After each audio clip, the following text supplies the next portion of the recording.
Hello, Internet. Welcome back to the Fast Travel Lounge. You're listening to episode 93. My name is Patrick. I'm joined by Steve. Say hi. Oh, hello. It's me. I got in charge. I got in before Seth. Well, I'm shocked. I don't know how to speak. And Seth, say hi. Although, I think all of your time have been used up because Steve spoke for too long. Yeah, I'm so confused. Like, what's happening here? I'm not used to coming into the door second. Well, I mean, age before beauty, am I right? No, I just wanted to mix it up a little. Also because we were talking about how we never remember when Steamcharts is or isn't in the schedule, and I thought, you know what, let's just have a wacky Wednesday of an episode. I thought of it, so because you wanted to mix it up, I just wanted to say that mix was fire. Oh, thank you very Good much. mix. Elvis Presley, 2023, colorized. Patrick, I don't like new and different things. Please never do this again. Okay, boomer. Well, unfortunately, the next couple episodes are going to be new and different because this is my last one for a little bit, guys. What's going on? Sorry to do this to going you. on another Are you podcast? leaving forever? Well, hopefully not forever, unless there is a plane crash. Actually, no. You know what? Let's not even entertain that idea. No, not leaving forever. Back in 4 or so episodes, assuming that you two chuckle fucks get your shit together for the next couple. I'm off on a much needed holiday. A holiday that will be the longest holiday I have taken for many Where we years. going? That sounds nice. I haven't had a holiday since I was a child. Oh, fuck yeah. Here we go. It was a nice trip with my uncle to the Alps. Oh, here we go. I'm going to Japan, actually. I won't say where. Don't want to get doxxed. You literally just said you're going to Japan. It's a big place. I currently live in New Zealand. Not really. Japan is geographically similar, if not slightly bigger, and way more populated. Find the tall New Zealand guy there. Unironically, Sure, that should very be easy. easy to see me in Japan, actually. I'm going with someone else who's also at least 6 feet, and so we're just going to be able to keep eye contact, like just no matter where we are hang in on, the so same place. Are you going with another person or with 6 feet? Well, I mean, what is a person if not the 6 feet that comprise them, really, when you think about it philosophically? I'm only made of 2 feet. You are Two's 4 enough for feet you. down. You are 4 feet down, and Steve has 2 of them. Go have at it. No, why don't we get into Round the Lounge this week? Let's end on a high, shall we? Not the I think all of these episodes. But we're starting. High. Well, sorry, I've been high for all these episodes. That's what I meant to say. But Round the Lounge for this week. Well, okay, we are just starting. But do you have any funny anecdote before we go into Round the Lounge, Seth? Not this week. No, I'm sorry. I've been lacking. No, it's okay. I got a new TV. Does it satisfy the being funny part, or is this just the anecdote part? No, so I got a new TV and like they forgot to deliver it to me, so I had to call them, and then they Ubered it to my house. Okay, who would have thought actually, a 50 that's inch pretty fucking TV? funny. So like they Ubered it to my house, and I'm like, all right, cool, whatever, because they forgot, and that's fair. And they're like, oh, okay, cool, the Uber will be coming soon, so they give me all the tracking info. They're sending it in a Toyota Yaris. Oh, an excellent choice. I'm like, 50-inch TV in that Toyota Yaris, that's fine. Gets to my house, and the guy's like, yeah, here you go. But he's parked on like the other side of the road, and like in front of my house is like sort of busy. So he sort of just like puts it on the ground, and he's like, you're right to come over and grab it. And I'm like, yeah, I'll just come over and grab it. He's like, yeah, cool, no worries. And he gets in his car and he drives away. And I'm like, How big is this TV? 50 inches. So don't know definitely what a that is in two-person feet. job, right? Definitely a 2-person job. And he's got, like, because I'm waiting to cross, like by the time like I walked over, he's got back into his car and he's driven Someone's off. And I'm already like, taken the TV. and I'm like, because it's sort of busy, I had to wait for a bit. And I was like sort of waiting and I wasn't looking at his car. And I look and he just see him driving away. I'm like, he's chopped this TV off. And is this guy serious? So I had to waddle over. I picked the TV up and I'm like, I guess I have to waddle back over. It was very stressful. I was like, what the fuck? I gave him like a 1 star. Did he charge you for vomiting in the car? No, because the TV didn't vomit in the car. It just would have been really funny. Yeah, and then I had to like bring it over, and I was like, go through the 2 doors to my apartment. It was just very, very awkward, and I don't know. It was a very weird experience. I don't think getting a TV delivered through a Toyota Yaris is. Yeah, via Yaris. Did he have it mounted to the top like a shark fin? No, he didn't. I half expected to see that, but he had it like in the back of his car, and I could see that like the back seats of his car like were flipped over, and I could also see that because I only saw him like take it out of the car, but I could also see his passenger side seat was down. Was pushed forward. Yeah, well, no, it was down. It was like folded away. So I don't know how he got it in this fucking car. As a fellow Yaris Chad, I know exactly how he got that 50-inch TV in there. because I had like a gig to go to, I quickly put it in the house. I'm like, oh fuck, I've got a gig. See you later. So I dropped it off, and like I came back after the gig, and I'm like, is this TV going to fucking work? I've expected it to pull it out. It's been like folded in half or something, but no, it actually worked. Hey, happy story. Not a funny story, but a story nonetheless.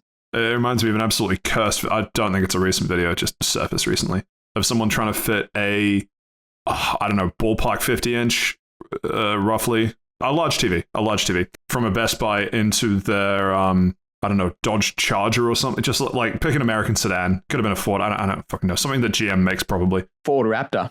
It definitely wasn't a big vehicle. It was a sedan. It wasn't a Ford Raptor. And so he tries unsuccessfully to put it into the boot, which the person filming is like, yeah, that ain't going to work. And then he's right. It doesn't work. And then he tries putting it across the seats, like across where the seats in the back would go, standing it up. But of course, it's too tall, so it doesn't fit in that way either. And so only thing left, which is the most cursed thing I've seen in a long time, sitting it on the roof and then wedging it under the spoiler and then just driving it away. Just unsecured, just a TV on his roof, held on only by the force of friction on the spoiler.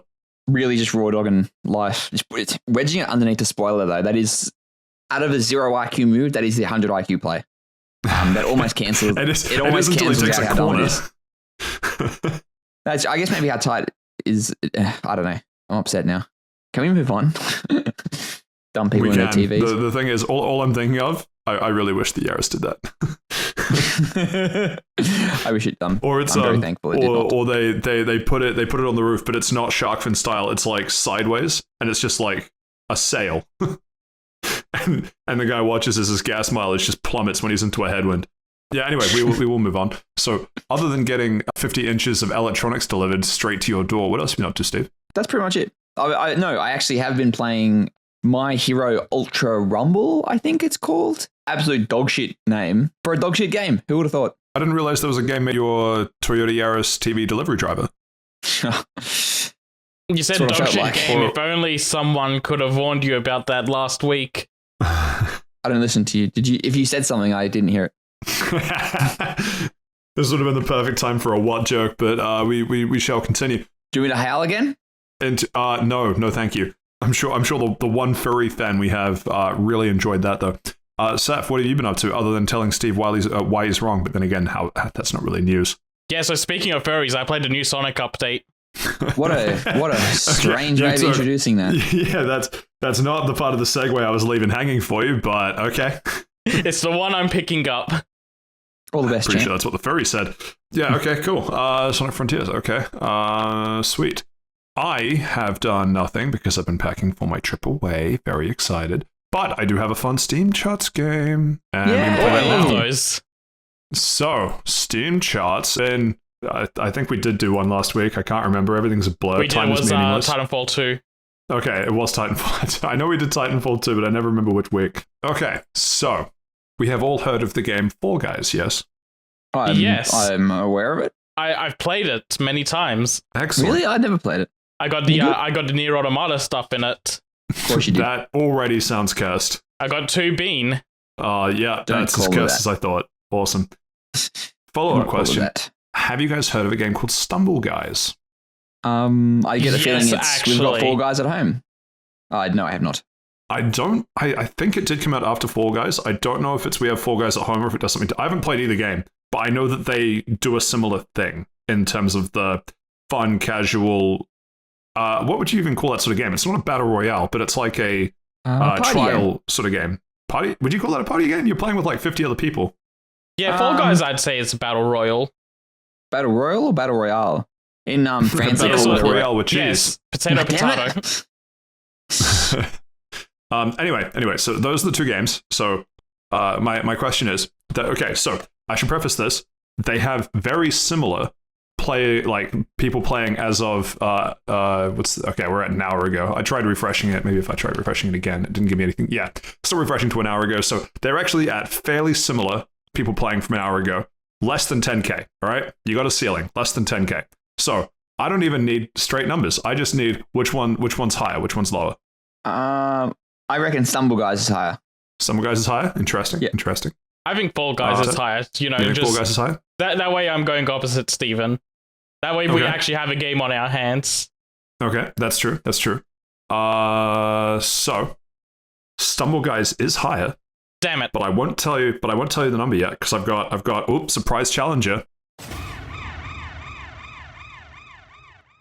Hidden challenger approaches. We have the Sony, I don't know what you call them, cross releases onto PC of Marvel's Spider-Man Miles Morales and The Last of Us Part 1 combining forces fighting Stumble Guys or Fall Guys. So we said Stumble Guys, so Stumble Guys is the higher of the two. Do we think Last of Us Part 1 and Miles Morales together is higher or lower than Stumble Guys? Well, Surely this is it's interesting. Because Surely it's higher. The Last of Us is a dog shit port, but Miles Morales, I think, is supposed to be a pretty decent port. I think they fixed the problems with The Last of Us Part 1. And people won't be getting excited for the new Spider-Man game coming out. So I reckon, yeah. Yeah, but I wonder if Miles Morales is getting the boost or the original game is getting a boost, because last time I went on Steam, they were advertising the original game. Does it come in like a combined version? Surely it does. No, you have to buy them separate. Man, really got you by the balls. And they're not on PC Game Pass either. Why would they be on PC Game Pass? Anyway, it doesn't matter. You've always got to have that fucking swipe, don't you? Okay, actually, you know what? Changing the rules slightly on the fly. Give me the ranking. Stumble Guys is the highest, so that's already... Sorry, of the two. The ranking of the two. So we know Stumble Guys is higher than Fall Guys. Give me the ranking 1, 2, 3. Stumble Guys, Fall Guys, and I don't know, PlayStation, or whatever you want to call it as the fun name. PlayStation, Stumble Guys, Fall Guys. I'm going to go Stumble Guys, PlayStation, Fall Guys. Interesting. You're both wrong. This blew my mind. So Stumble Guys is higher than Fall Guys. Stumble Guys 2800 as of an hour ago. Fall Guys 1350 as of an hour ago. Anyone want to put a guess on what the combined Last of Us Part 1 and Marvel's Spider-Man Miles Morales together is? I don't know. 2500. No, 800. 800. Oh, 800. Interesting. Oh, okay, so That's it was really in third interesting, It place. is in third place. I would not have picked that. I figured there'd be more hype around PlayStation games on. I know Part 1's a dog shit port. Yeah, everyone knows that. But like, even that combined with Spider-Man, I figured there's got to be some uptick. But no, less than 1,000. Maybe it's because they're all playing it on PlayStation. And I hope that's the case, because otherwise, massive Sony IP ain't doing too hot. But anyway, thank you for coming to Patrick's fun little game show. Actually, man, if I knew any Japanese, I'd give it some fun, cutesy game show name, but I don't, and I don't want to cancel us. Oh, yeah, we could have made it like a Japanese game show. We could have, yeah. There could have been like, I actually don't know what's involved in a Japanese game show, but like... Have you not seen that? They're like crazy, like people getting hit in the nuts, just... Oh, it's crazy. I mean, we can still do that if you want. The only one I've really seen is Takeshi's Castle, which when it was translated over here, I think it was like CMX or something. MXC. LCM. Most Extreme Championship stuff. It was on Spike TV. Spike TV. Never heard of it. Name I have not heard in so long. We don't have Spike where it's like I'm Adult from. Swim. Anyway, yeah. That's, just move on. Just move on. We shall. But it is also funny that... Because I last thing I'll say. I was with Steve. I thought Stumble Guys was Fall Guys at home. Really interesting that Stumble Guys is doubling the number of people that Fall Guys is playing on. Because I figured of all the platforms, PC/Steam would have been the biggest for Fall Guys. But I guess Fall Guys has fallen. No, you waited too long for that, man. I tried. I'm sorry. I won't happen again. I think maybe part of it might also be the epic buyout of Fall Guys really hindered that game. Oh shit! Yeah, that's what they were pretty much throwing that game out the door. That was the case, huh? That probably would tank it. Really makes you think, huh? What's Epic getting up to these days? They still fighting Apple? I believe they are. Yes, actually, no. They definitely both are. lost. They lost. What? Oh, both of them technically lost. Okay, that's Apple had to make amends towards Epic, but Epic wasn't allowed to put Fortnite back on iPhones. Interesting. Very uncommon court win. The real winner was the friends we made along the way. The real winner of the lawyers that got paid. Yeah, exactly. The real winner were the lawyers. I'm sort of probably cutting the lunch out of some of the news that we might be talking about later, but one of the things that came out of Epic announcing the restructure was that they were still intent on pursuing like they were going to keep up the legal fight, was what it sounded like. So yeah, they were intending to continue fighting. Whether or not that's changed in the last week, who knows? There's actually something Epic related I need to find an article for us to talk about. Excellent. While you do that, though, actually, no, before you do that, I want you to put on your fursuit and tell us about Sonic Frontiers. Please don't. Oh, make it sound like I'm the degenerate here. You are. Yeah, yes, and? You're welcome. Well, the newest Sonic Frontiers update just came out. This is the one that they were hyping up as like the next big story expansion for it. Everything else they've done up to now was just small things like adding a boss rush, adding like better stage mechanics, adding a spin dash back into the game, doing a birthday celebration, but this one's actually doing we're restructuring the end of the game, and we're going to give you more playable characters. We're going to make Amy, Knuckles, and Tails all playable characters this time. So that way you can just kind of get a feel for how they play, and for the first time in a long time, a 3D Sonic game has more playable characters. They're fine. I don't want to say they're half-baked characters, but they're like 75% of the way complete. They have all their movement mechanics down. They've got skill trees. They've got things going for them. It's just when it comes to combat, they don't have as much versatility as Sonic does. But for platforming and everything else, they're like completely viable. But hang on, let me I don't know if I understand that. So they released playable characters that you can't really play?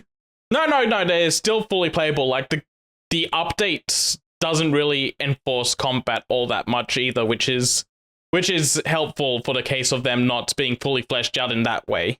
What they've done for the combat in this is that they've just littered the map with super bosses that you can ignore if you want to. And that's what I did. I just did not engage with them because playing as those characters for combat wasn't great. Is it like, you mean like they're not done as in like they don't have like good combos, or is it like a... Essentially, yeah. They don't have special moves. Like they've got a free punch combo and that's it. Okay, yeah, no, that does feel unfinished. It's like lazy if it's like they can't do the combo. It's incomplete if they do not have a special attack. Like, that's crazy. Yeah, because Sonic has like hit R2 and square to do a special move, but also do R2 and X to do a different one. Or while you're in the middle of a combo, hit the bumpers to do a special move, or just hold down L2 to do a special move. He's got like so many different things that he can do, and the other characters just have a free hit combo, and that's about it. Maybe a hold down the attack button to charge something up, and that will do an attack as well. But yeah, when it comes to combat, they're half-baked. But when it comes to all the platforming stuff, they're fully featured and complete, and absolutely break the map in half. In a good way? Very, very good way, yes. Okay. Tails, so all of them have a special ability where once you're at your maximum ring count, you hold down the boost button and they do something special. Amy she'll get on... Do they boost? Yes, they all boost. So when you hold the boost button down, they boost? Yes. And that's the special thing? No. The special thing is how they boost. So regularly, you just boost, you just go fast. In Amy's case, she'll get onto her hammer like it's a witch's broom and spin tarot cards around her so she can drift along the roads and do damage while she's boosting. Knuckles just turns into a drill while he's boosting. And Tails, he hops onto a little plane and can just fly around. All right. Got him. And the game has a thing where you can, you draw an infinity symbol on the ground, and it gives you infinite boosts for like 5 minutes, I think it is. So you just get infinite flight with Tails for five minutes, and then you just refresh that boost, that infinite boost when it runs out, and just more infinite flight. You just explore the map at your own leisure. All of his platforming challenges cease to exist because you just fly up to where the end point of them are. Interesting. That seems okay. I'm nervous from how that sounds like with harkening back to when we were talking about Saints Row 4, where my problem with that was that everything became too overpowered that it was less fun. Yeah, that's a good point. I don't think it goes to a point where they get too overpowered, they're less fun, because so in the end, this did end up adding like 14 hours to my playtime, but that's because I went around. That's also because I went around and did all of the challenges on the map. I filled out the map again.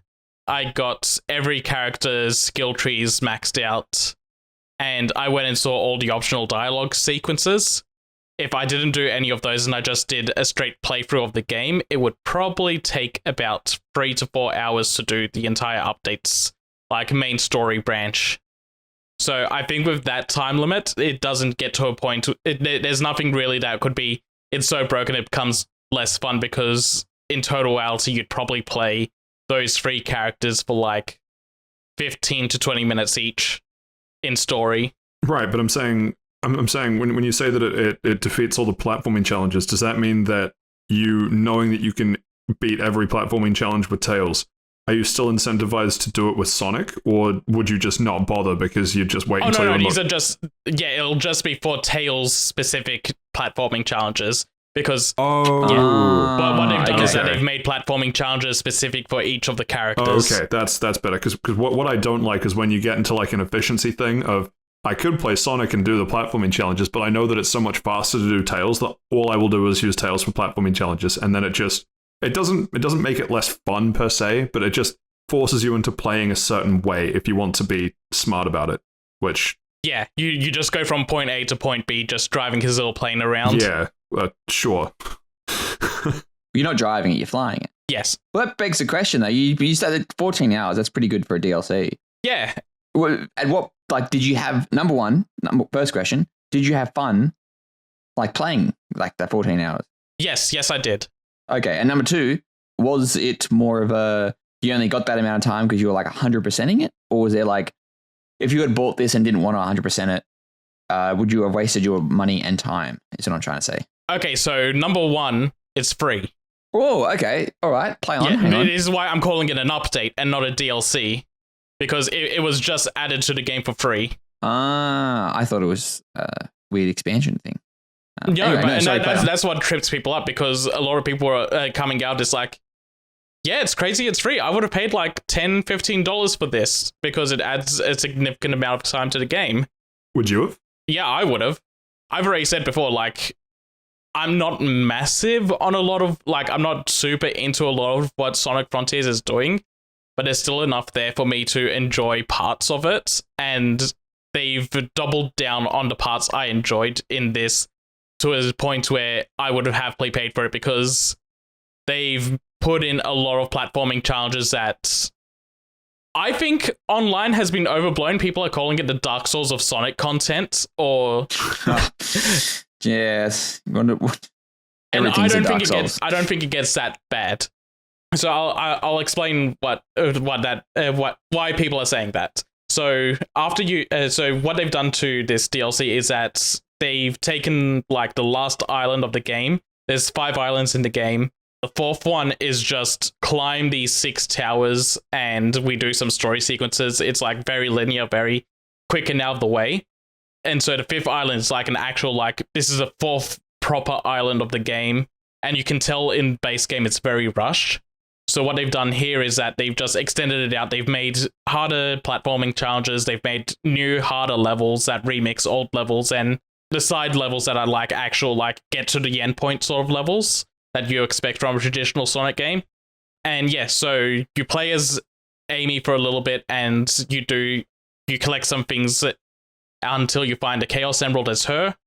Then you play as Knuckles, do the same sort of thing until you find a Chaos Emerald with him. And then Tails as well, same thing, like go find 2 things and go find a Chaos Emerald. They always have those marked on the map, so you can just kind of go straight to them. There's like maybe 2 upgrades you need per character that are mandatory to complete the game. Like with Knuckles, you need to unlock his side loop and then unlock his ability where you just press triangle on his own and it makes a circle on the ground so he can punch walls to unlock treasure chests. And those are kind of required for like one platforming sequence he needs to finish. I'm just bringing that up because I've seen some people complain online about needing to get certain skills, and it's in totality it's like 10 skill points. I think it's really cheap to do, and I don't think it was that much of a problem. But then what the actual hard part is that once you get to Sonic, they bring back the tower challenges. They've doubled the length of how tall the towers are, and they've made them extremely hard to do, like, and with no checkpoint sequences either. Like in the 4th island, every now and then you'd hit a button and it would make like a little pulley so that if you fell down, then you just go to the pulley and skip like a third of the tower. And then like when you get to the next third, you unlock another pulley, go back up that high. In this, you have to one-shot it. If you fall down, you have to do the entire tower again. And a lot of people really didn't like that. Yeah, it does seem like it's a bit of bullshit unfairness. But then at the same time, it is like a platforming challenge, like simply platform better. Yeah. Skill issue.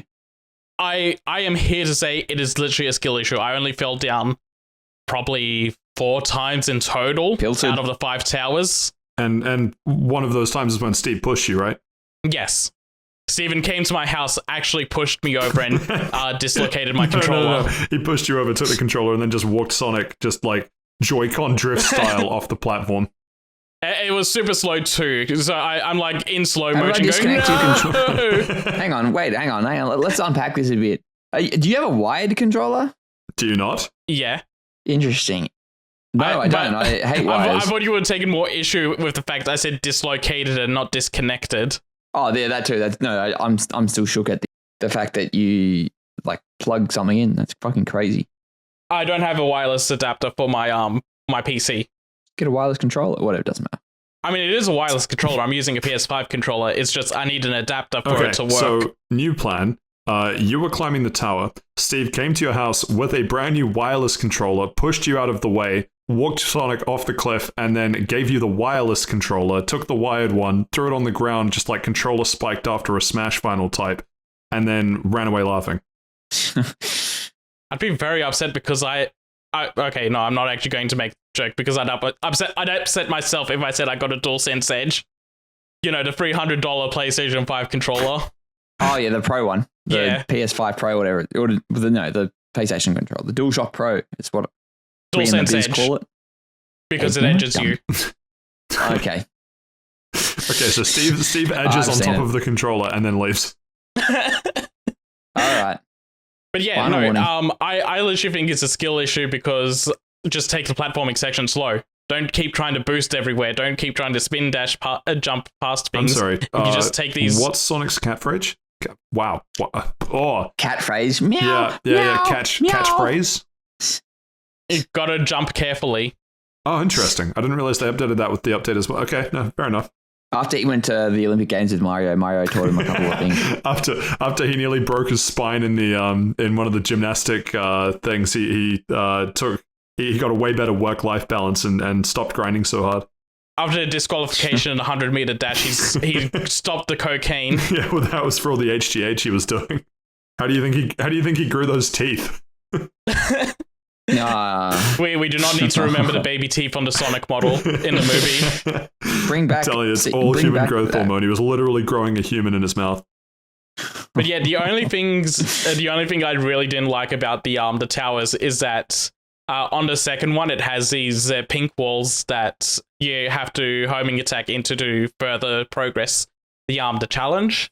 And if you fall down, those walls don't respawn. Enemies will respawn, balloons will respawn, but those walls don't. So you have to literally go jump off the cliff and kill yourself to make them respawn. Yeah, but then what do we have to do in the game? So Steve comes to your house and he tapes you to the chair and pushes you to the nearest cliff and then says, "How badly do you want the pink walls to respawn?" Pretty badly. I'd like them right now. Right, see you later. Geronimo. But yeah, that was the only one that I thought was like really bullshit for the platforming challenges. It is weird that doesn't reset. Yeah, I think it's an oversight because you can kind of tell that this DLC is rushed. There's a lot of jank to it, and also the fact that the characters don't feel fully complete, like fully feature complete. I'd say it probably comes down to like they built 3 new characters in less than a year. And they had like 3 years to make this game in general, so there's probably a lot of stuff that needed more polishing, but deadline hit to push out this update. Like it's content complete, it runs, there's some jank, but it's not like game breaking jank or glitchy jank, so it can go out, and maybe they'll polish it up a little bit, maybe fine tune some difficulty stuff in another patch. But as it is now, it's like, it's fine. They can put it out. And yeah, so that's just like probably one of the oversights that happened. And I'd like that to be patched in the future. But yeah, after you get through the hard platforming challenges going up a 1 kilometer long tower, you also have a really hard combat encounter at the top of it. So I'll break these ones down because it's really stupid. They get easier as they go. Well, not as they go, but the first two are stupid hard, and then they get easier. So the first one you do is there's like 5 enemies on cocaine all chasing you down, and you have like a minute and a half to kill all 5 of them. And they recover very quickly. So you try to combo them, and then they jump back, and then they stance up into a defensive position, and it's really hard to deal with them. Filtered. Skill issue. Second one, there's 4 enemies where you have to draw a circle around them to drop their shield. Oh yeah, literally playing Pokemon Ranger. Yeah. And then you have to attack them. Their shield goes up and then drops back down on top of them within like 2 seconds. So you only get like 2, maybe 3 hits in, and you have to really maximize your damage in this challenge. If you don't, you just run out of time because they only give you like 2 minutes to do this. So you have like 30 seconds as an enemy to kill them. And the time to do it is really tight. It feels like I was killing them at like maybe 27 seconds each. So yeah, like that was less hard because of difficulty and more hard because of the time constraints. And then the next 2, they give you like 10 minutes to kill enemies that go down really fast.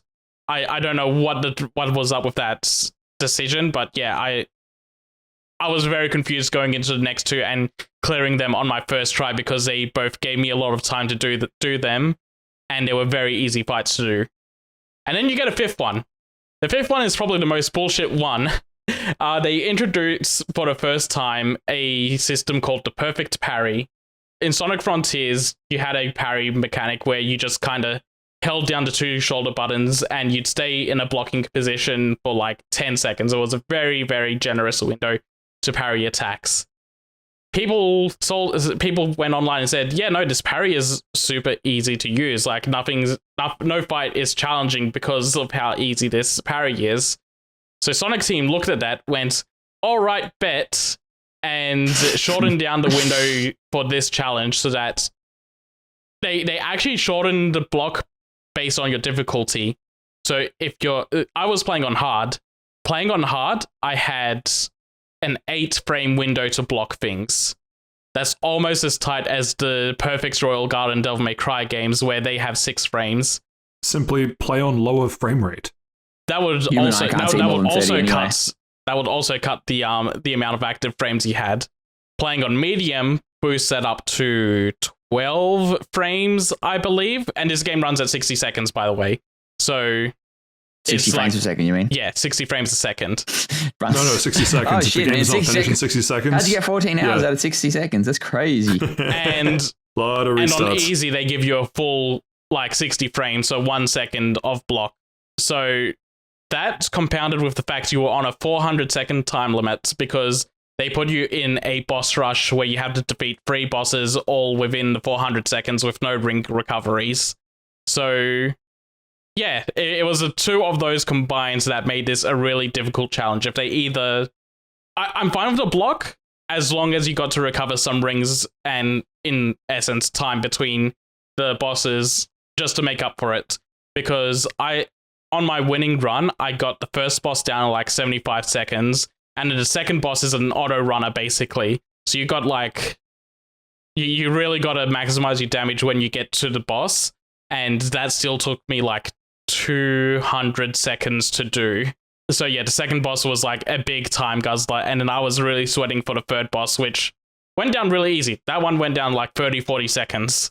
But yeah, it was like really tight timing wise to do those, and it just felt like really overtuned to compensate with people saying, oh yeah, no, this is all too easy.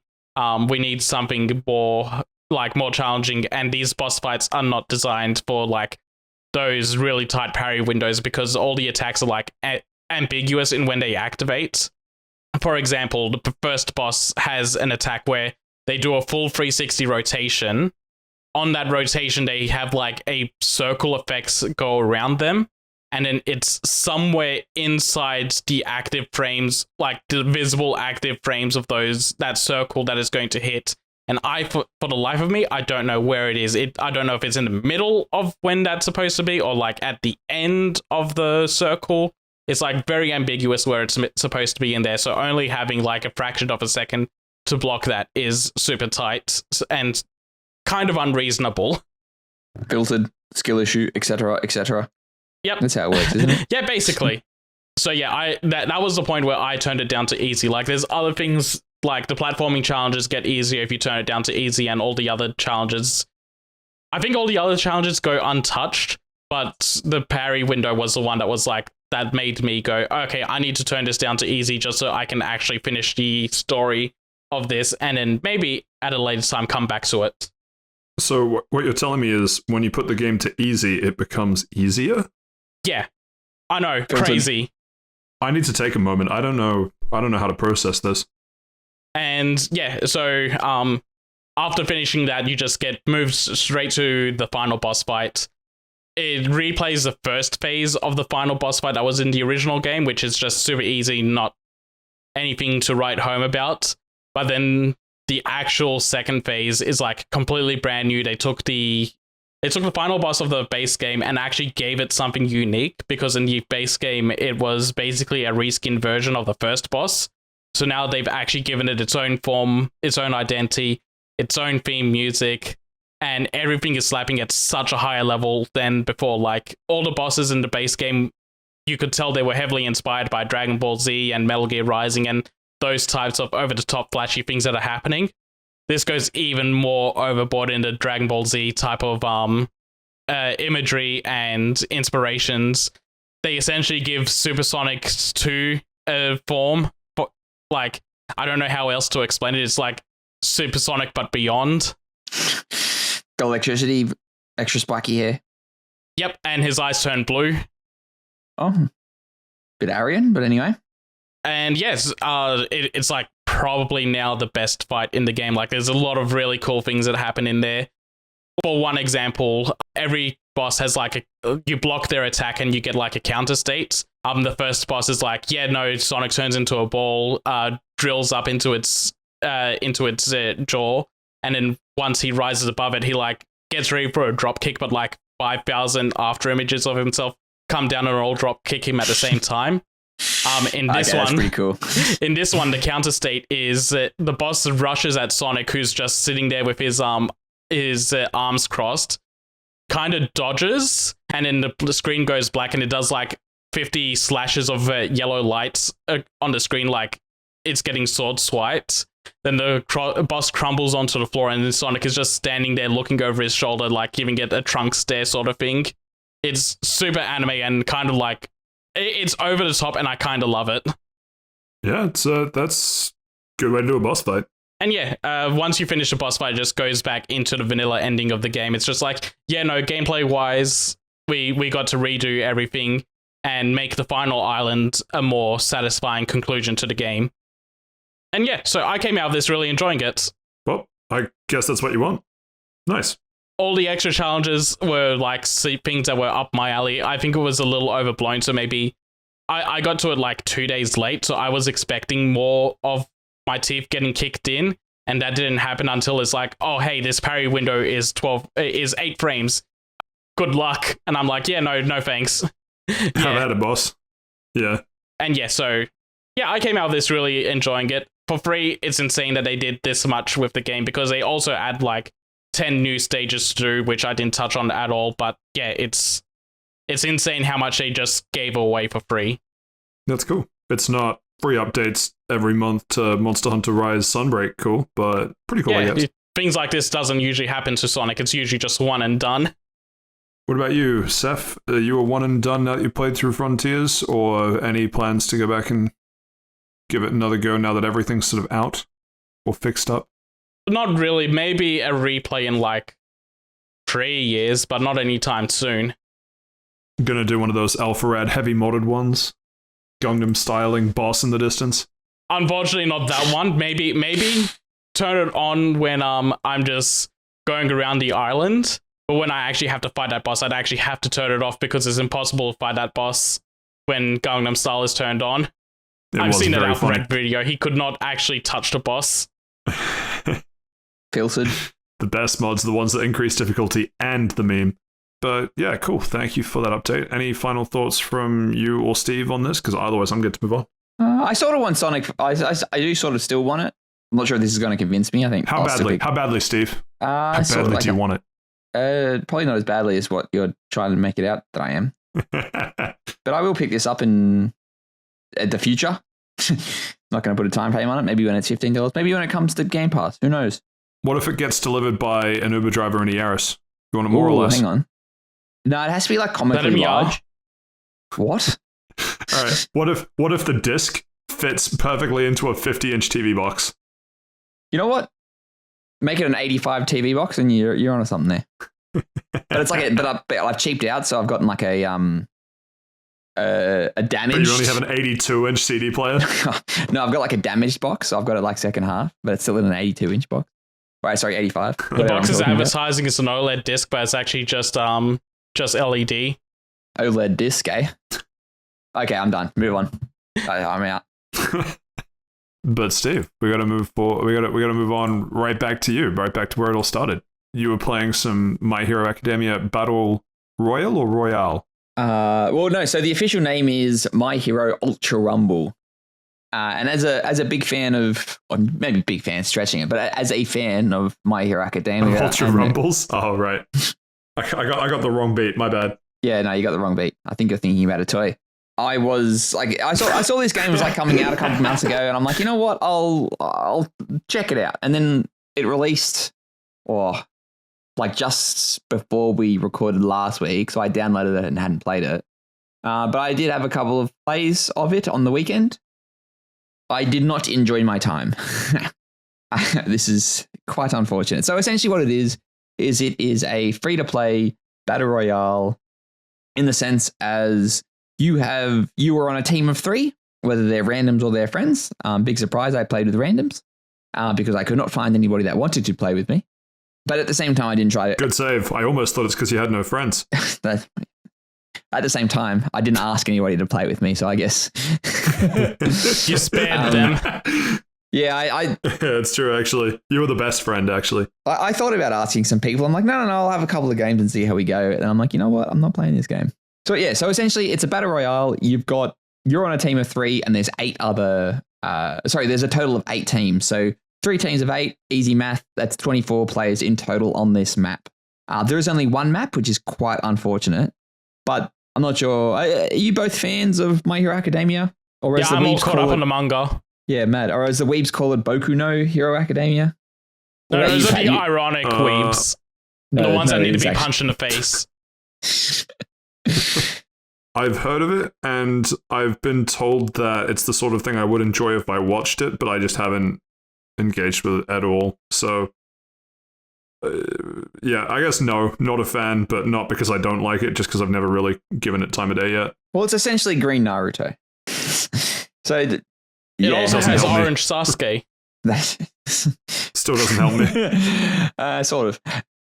You keep saying words. I don't know classic what they mean. No, but anyway, yeah. So their killer move is called the Kamehameha. Hey, I know that one.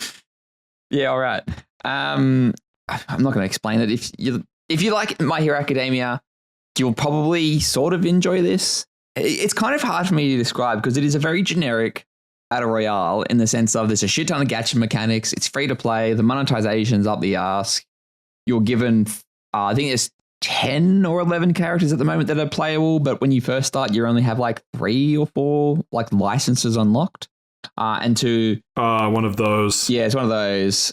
Is it kind of like Pokemon Unite? You need to buy the other characters or unlock them? So there's 2 ways you can get characters. You can either buy them, or you can roll for them because you get like gacha points. And I think when you just by like logging in and by playing for like 2 or 3 days in a row, I think I had 3 or 4 rolls, and with one of those rolls, I did unlock a character, so that was all right. So I'm not really sure if that's positive or a negative, or if it's just the way that the numbers work. It's another reason for you to play. I don't think that really brought me in because something that I really struggle with these type of games is that you have to play with the same character consistently to learn their timings, learn their moves, and to get really effective with it. So if you get another license after you've already mastered, in quotation marks, a character, then it's like, oh fuck, I have to learn a new character. That's 10 hours down the track. Or not really. Like once you play the game, you sort of understand it. But why would you bother learning a character if you already got your favorite? I'd probably played about 6 or 7, maybe 8 games max over 3 days with this, just to see if it was me. I played a couple of unranked and a couple of ranked, just to be like, is it any different? In unranked, there's a lot of shitters in there that just like, okay, I'm putting the controller down. But yeah, so yeah, and in ranked you get a bit more people. But the exact premise of the game is you're in this big one arena, and you drop in with your 3 team, and you get to pick where you drop on the map, which is pretty cool. I'm not sure if that's common with battle royales or if it's randomized, but with this one, you get to pick where you're going, and as you're picking where you're going, you can see where your teammates are going. So it makes sense to bring all the team together. What you don't know and don't see is where everybody else is going. So which is kind of good, but then at the same time, for example, one of the games I played just before this, me and the I don't want to say friends, but me and the people, the randoms I was playing me and with, the boys. I'm on voice chat, getting yelled at. We dropped in this one area, but literally probably so did like 15 other players. So literally you just jump in, and before you can do anything, you're getting dog shots hits from like all over, and then like literally less than a minute, like the team was wiped out. Like we just couldn't do anything. And like nobody, you could sort of tell that everybody else in the area was like, oh shit, like there are heaps of people there, and like you'd be attacking someone, and then someone else would attack you, and then you sort of change to try to get them, but then someone else is attacking you. It was just a bit too much chaos. And especially when you do have like 24 people, and the map isn't that big. So you just sort of feel unlucky when you drop in the same area as a whole group of people. Like there's no skill involved. It's just like, oh, this person saw me first, or 3 people from different teams have seen me first, and they just wipe you out. Like, and that you're sort of, sure, the match is over in like 30 seconds, and you just go out and find a new one. But it just feels like a shit and a waste of time. Every character has sort of like a ranged attack, a special attack, and just sort of like a normal physical attack. And those sort of feel okay, but they do feel really unique to the character. Like, for example, Mount Lady's special attack is she turns really giant and starts like beating the shit out of people. Momo's power to create things out of her body. She can create like cannons and big shield and all that and rush forward. And Deku's ability, he does that thumb flicking thing to do air shocks. All the characters do feel like they've had a lot of time spent on them creating their abilities and making sure they're unique to the character, but they've done no balance. Like some like a Deku and Bakugo are like obviously top tier characters, and while they are the star of the show, and it's kind of to be expected, like there are some teams and it's like that's it.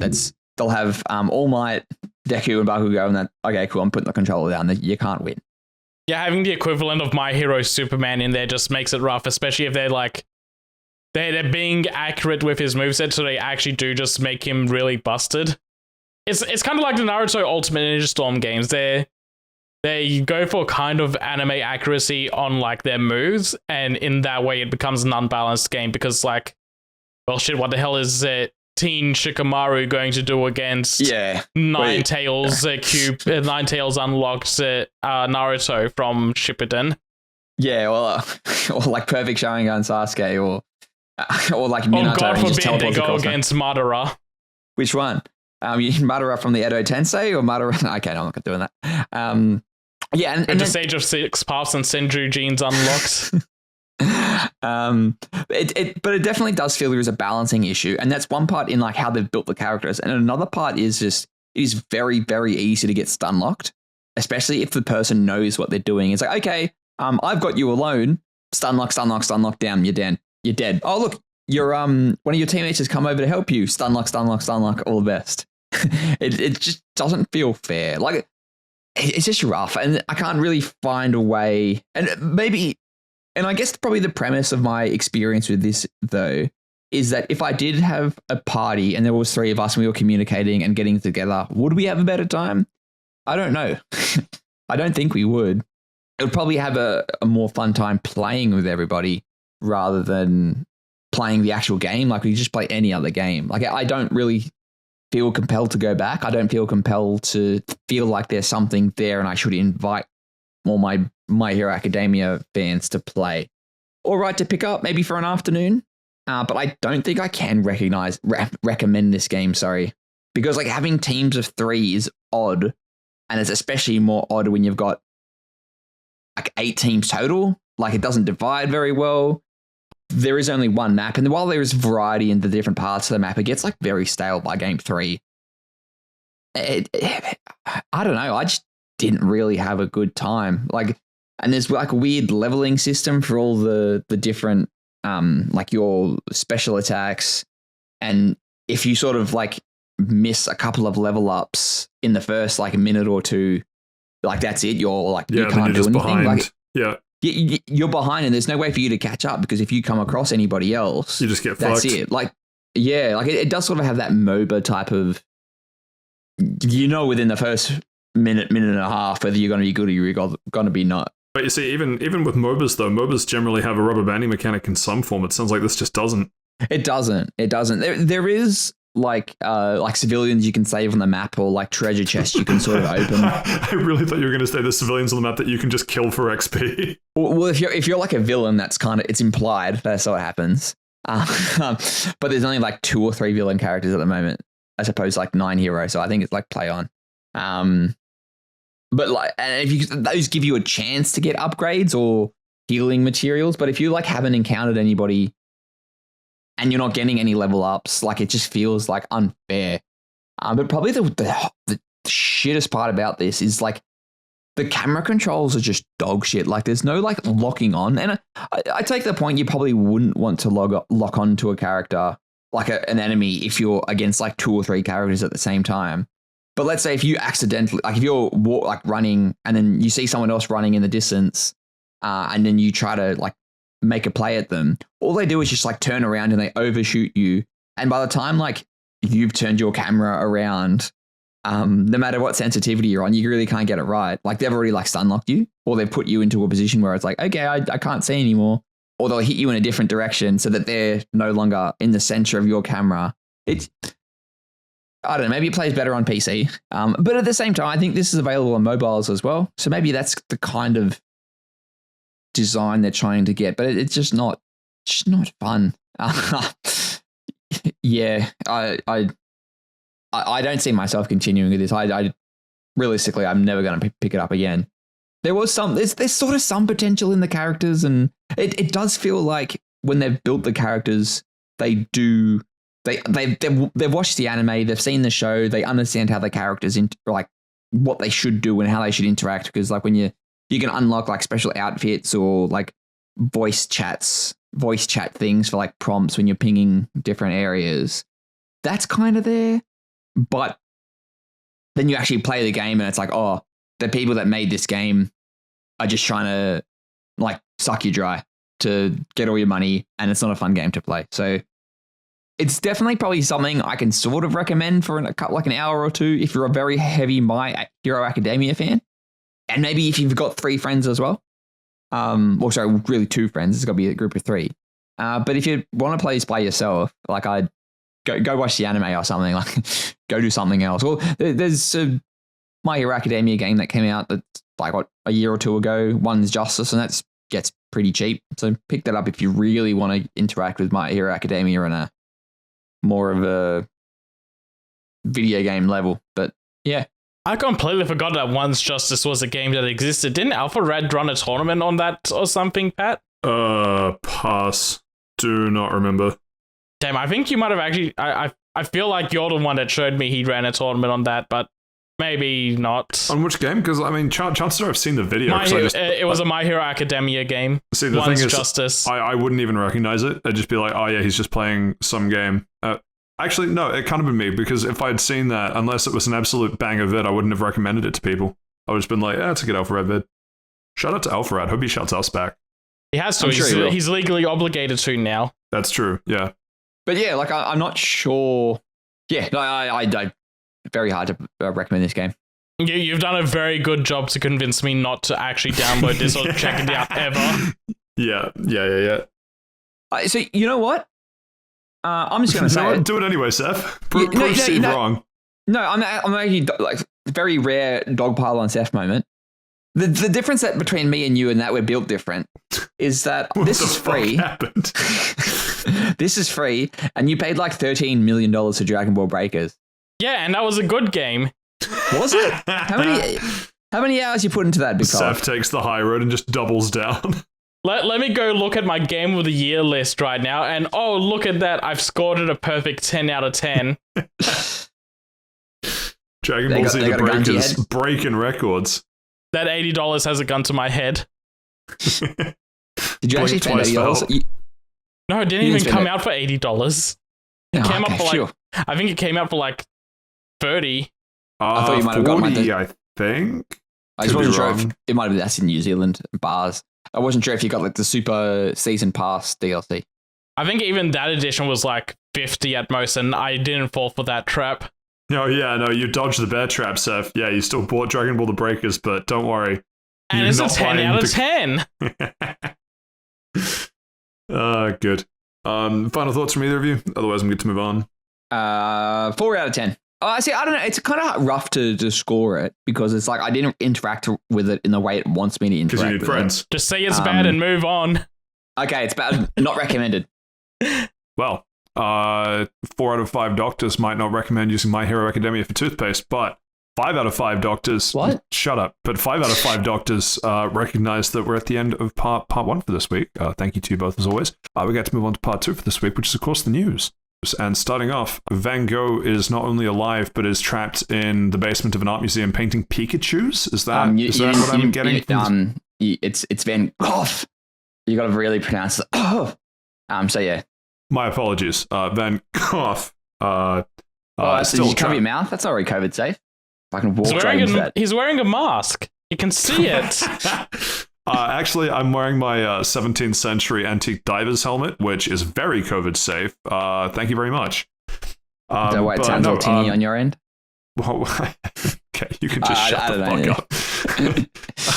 I will very happily continue wearing this Plague Doctor mask I found. Oh, those are the best. You put some KFC 11 secret herbs and spices in the front of that thing. You're smelling good all day. Unironically, that is probably one of the best ideas I've ever heard all day. Pat, write that down.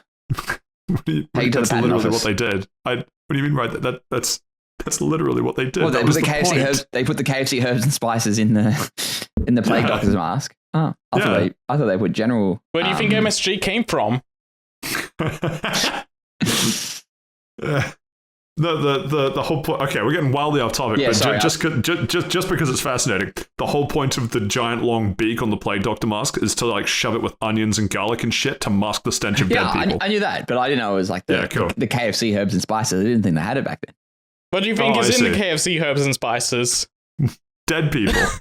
Plague Doctor masks. Now that we're all back to the plague. My bad. The plague is in KFC secret. That's the 11th one. follow for the other 10. We'll drip feed them over the next few episodes. Anyway, back to the actual news. Van Gogh wearing a KFC 11 secret herbs and spices 18th century plague mask that Seth is now wearing is trapped in the basement next to Steve, perhaps being forced to paint pictures of Pikachu. Steve, why are you holding him at gunpoint? Because it's funny. I can't lie, it is pretty funny. And I'm the one being held at gunpoint. Yeah. But you're Van Gogh? You're Van Gogh? Oh, my ear. Yeah. Actually, yeah, that... have you guys looked at the artwork for this Van Gogh? Okay, why don't you back it up two steps there, Steve? What artwork? Let's actually talk through what this is after the 2-minute intro involving the plague for some reason. Yeah. So for whatever reason, just like butter and soap, the Pokemon Company has partnered up with the Van Gogh Museum in the Netherlands. I'm sorry, could you say that again? That there wasn't enough coughing in the Netherlands. No.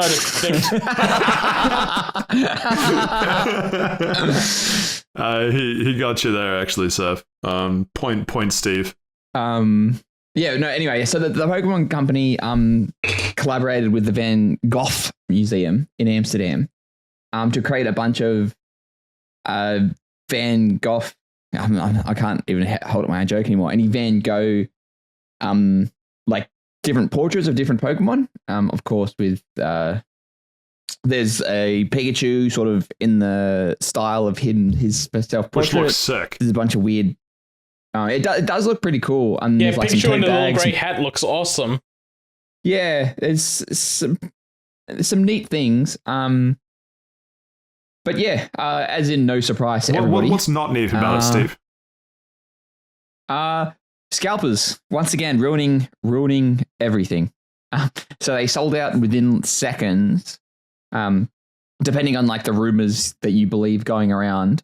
Some people flew just to Amsterdam to get part of this, and literally from like the TikTok videos I've seen, it's literally it's a fucking stampede. Yeah, like it's literally like people are literally tripping over themselves and each other to get this merchandise, especially the card. Yeah. Because one of the things is a TCG card with the paintings on it. Yeah, like it's literally like those the Black Friday videos where people are just like swarming over each other, and it's just holy shit, it's so fucking bad. Like apparently the Pokemon company didn't like limit orders, so you could just like pretty much pick up whatever you want and give it to be like, yeah, cool, I'm buying 200 of these, not one per order type of thing or one per person. And apparently there's no online sale either. Like you have to be in the store. So if you are a collector or a scalper, you have to go there. And it does seem like a lot of people showed up with the intention of literally scalping it, which is unfortunate. Yeah. Yeah, the promo card is supposed to be one per person, and you have to do like the entire Pokemon trip, like the entire Pokemon adventure, which includes like a how to draw Pikachu lesson. Interesting. Yeah, but yeah, there was a bunch of just like prints and stuff that sold out. And remember back when Pokemon was Pikachu for kids? Card has been for kids for a while. But yeah, apparently the card is worth about $670 now. So make of that what you will. And it'll only go up. Yeah, I hate fucking scalp. Like, if the idea of like buying something that's in a limited run just to resell it either fucking collect the thing or use it. Don't just literally try to resell it. The thing is, I actually don't mind the scalpers. I hate the people that purchase from scalpers. Because the thing is, if you're don't hate the scammer, hate the person that got scammed. A little bit. It's like you're a scammer. You've gone and already put in some money to get this, right? Because the idea is that you're going to sell it to someone to make it back. I'd prefer the society where they all go and do that and then fucking bankrupt themselves because no one buys it off them. But much like how whales ruin mobile gaming for everyone else, there's always someone that just has way too much money that goes, oh yeah, no, I'll feed into the system. Like, yeah, get rid of scalpers, 100%. But at the end of the day, it's the fact that there's demand for it that's the problem. You're right, I should drain Logan Paul of all his money. That's what I'm saying. Milk him of his first generation Charizards. I think, yeah, I don't know. Actually, yes, I do know. Fuck scalpers. Like that, if you remove them from the market, then there'd be a lot more to go around. What I'm saying is, when we have our communist utopia, no matter what, everyone gets a Pokemon card. Yes, that, but unironically, and whatever you do with it is your business. It's a state-sanctioned distribution. Can you imagine going to Nintendo and being like, hey, we just need like 7 billion Pikachu Van Gogh cards. They're like, okay, why? One per person for the planet. Yeah, cool, fine. Play-ons are cool. They don't believe me? Google it. Anyway, yeah, sucks to see. Really wish it didn't happen like that. The videos are fucking cringy as shit, Jesus Christ. But oh well, we move on. To I was going to say the scalpers again. That's not really true. I guess it's mobile gaming that's the scalper in this one. Saif, resident Final Fantasy expert. How much of a gacha game fan are you? Depends on the gacha game. What if the gacha game was Final Fantasy VII Ever Crisis? That one's okay. I played it a little bit on phone. I was waiting for you to make another retort. Oh, get help. No, I have no idea what this is about. This is one of those. It seems from reading the article, brought to us by PC Gamer, of course, that this was like a Japan only thing, or was this everywhere? Which the stream was Japan only, but I'm assuming this will just be everywhere. So yeah, Final Fantasy VII Ever Crisis is like a kind of remake, retelling of the original game. Crisis Core and the First Soldier all on a mobile phone. And yeah, it's a gacha game, so scum of the earth. It does a lot of scummy things to try and make you spend your money on it. But yeah, it's going to be. They officially said that it's going to be making its way over to Steam at some point because a fair few mobile games make their way over to Steam, so this is going to be no different. So if you failed out on trying it on mobile phone, then you can just wait for the PC version, I guess. Just wait. There are ways for you to waste your money yet. Don't you worry. I don't really have anything more to contribute to this. More just like, hey, coming to PC. Wahoo follows, as you say, follows the trend of literally every other gacha-ish mobile game also having a PC port. Hang on a minute. Why is in our docket you've got this as Steven's favorite topic? Yeah, you love gacha. Oh, you're being ironic. No. Before the recording, you were in Those voice words chat. will never leave my mouth. Never ironically, never as a joke. You're you will wandering never around hear going, me praise him. I love gacha, gimme gacha. And then you were doing the like at the strip club showering dollar bills things, and you just had like a bunch of mobile companies on the ground, and you wanted to see which one got all the bills. You literally said earlier this episode that you felt the dopamine kick in when you rolled for a character in My Hero Academia. That's not what I word. I said I got lucky in the free rolls they gave me, and I felt no incentive to put money into it. It's funny because I'm pretty sure right before he said that he got such a dopamine rush from paying our editor. Man, I love that for me. It was just $10 to go get a Happy Meal, but it was a very good Happy Meal. I thought the Happy Meal was you doing it out of the kindness of your heart. That's my Happy Meal. That's my 9/11. Oh, that's out. a scale. Yeah, no, cut that out, Seth. Anyway, moving on. We have tragic news. Absolutely tragic news. I know it was a PS5 exclusive, so less of those is a good thing for you, right? Well, this may have been the thing that that cracked my suit of armor and opened the PS5 and exposed floodgates. the soft, fleshy insides. What? You heard me. Finish the article. What happened here, Steve? Okay, Walk us through it. Give us the play-by-play. So everybody knows that one of BioWare's most popular game series, Star Wars Knights of the Old Republic, was getting a reboot for the PlayStation 5, and that was announced 2 or 3 years ago, I believe. Quite early on into the PS5's life cycle. I think it might have been like PlayStation the PlayStation 5 Both of you talk at the same event, where before the PS5 was even announced, they were like, here's a bunch of games to look forward to throughout the PS5's life. Yeah. And then like last year, it was like, oh yeah, we're in bad places with this. We have to start again. And it's see you in 4 more years. And it's like, yeah, okay. And I don't know about you guys, but if my work project has to be restarted after 3 years, she ain't getting done. Or it's just push it out the door before you lose more money. Metro Prime 4 would like to have a word with us. Any day now. It's in my walls. But what happened was that apparently in the gaming leaks and subreddits, gaming leaks and rumors subreddit, which I'm a member of, and the mental gymnastics people put them through on that is fucking wild.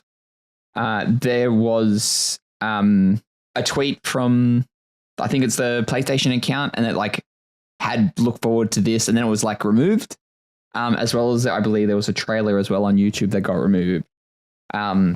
So everyone's like, whoa, this game's been cancelled. This is fucked. But then a couple of other people did some digging, and apparently it's about licensing rights for the game, whatever the fuck that means. A Sony rep did say that when licensed music expires, we have to change a bit of assets. But that's actually fucking pretty red hot, that the fact that they don't have the licensing rights, or they're on loan or something, and it got to the point where they had to delete it. Yeah, I don't know any trailer in history that has licensed music that has had to be taken down. Yeah, even for a game that's not out yet, like it's, and especially for, it's not like as if it uses like the best song of all time, Radioactive by Imagine Dragons or anything. Like, it's all Star Wars music in there. But then at the same time, copyright is dog shit in the US, especially. It wouldn't surprise me if, like, is it LucasArts owns Star Wars IP and they've loaned it out to BioWare. So but the Knights of the Old Republic is probably technically owned by BioWare, and then the music is owned by whatever George Lucas is. Not George Lucas. Danny Elfman, is it? He does the music for Star Wars. It's probably fucking all over the place. But it's grim. It's fucking grim. You shouldn't be getting this. Like, it's supposed to be coming out, I think, according to this article from PC Gamer, 2026, which is a shit time. Yeah, this game's not coming out.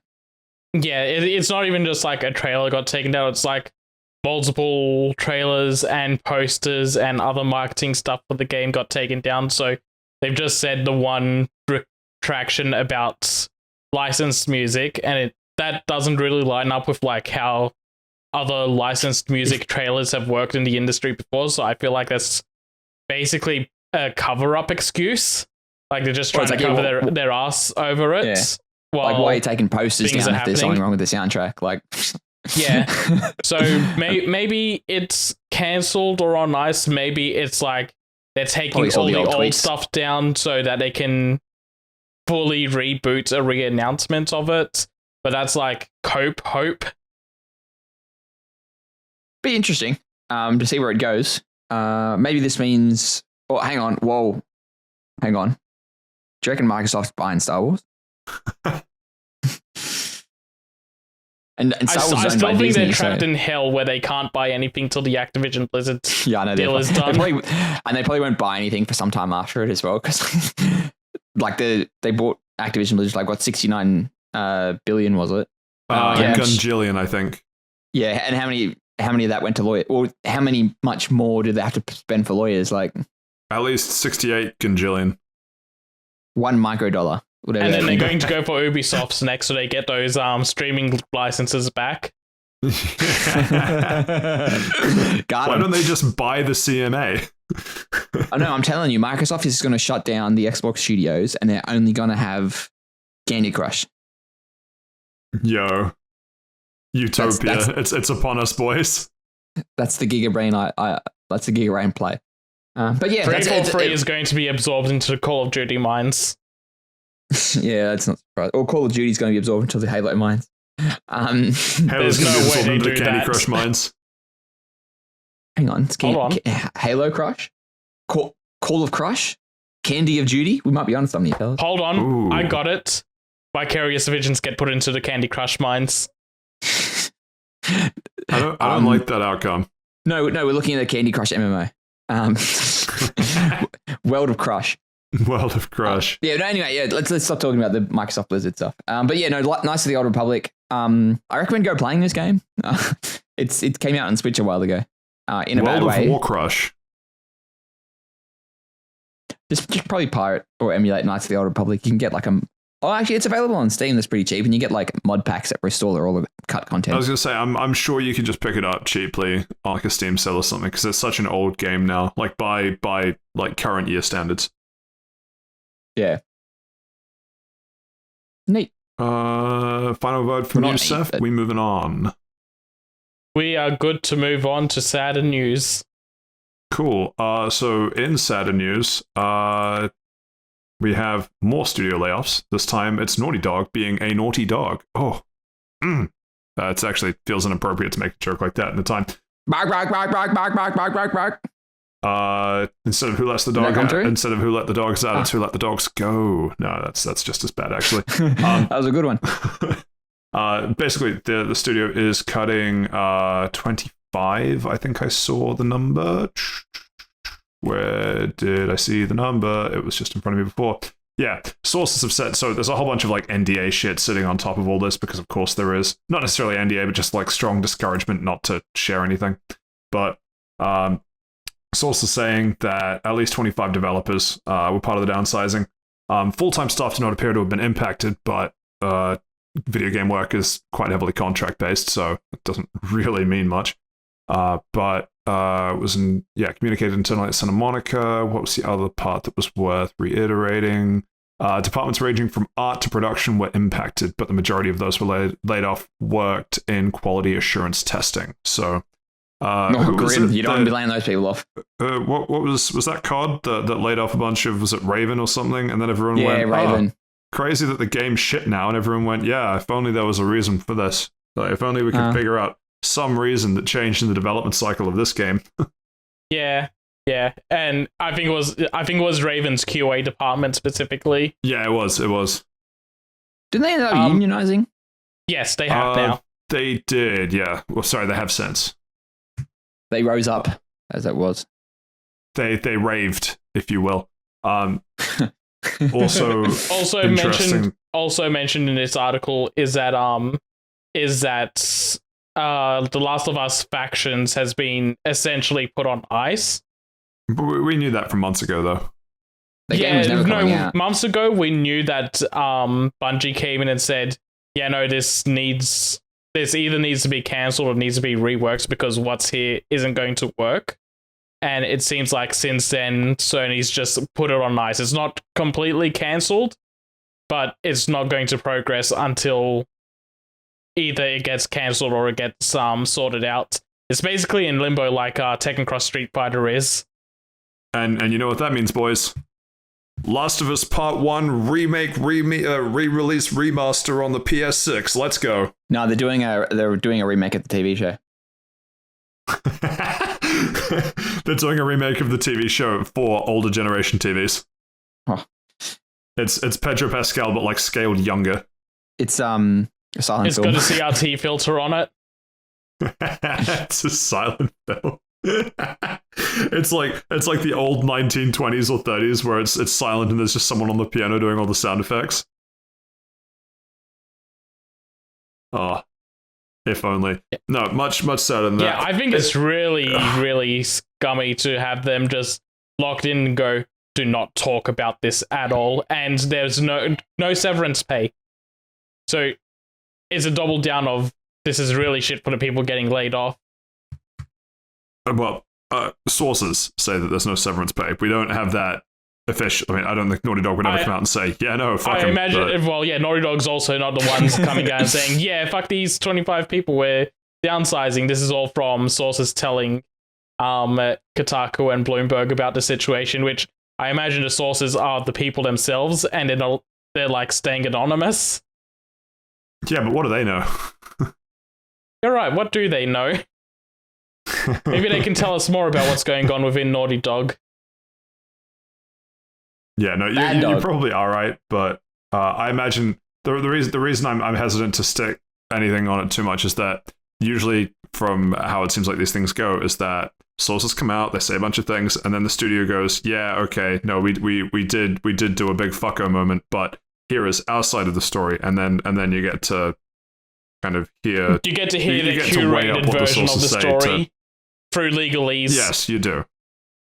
And ideally, when this blows back on them in the coming days or weeks, they say, oh yeah, and here's the severance pay that we just left out. Oopsie daisy. Whoopsie. It just reminded me of when Lawbreakers shut down and the other Cliffy B game failed. Cliffy B shut down the studio and just fired everyone. And then on Twitter, he's like, "Oh yeah, when I closed down the studio, I gave everyone severance pay." One of his old employees found out Twitter and goes, "What severance pay? You didn't give me anything." And then Cliffy B replies to that, going, "Well, I'd like to think I gave everyone severance pay." Now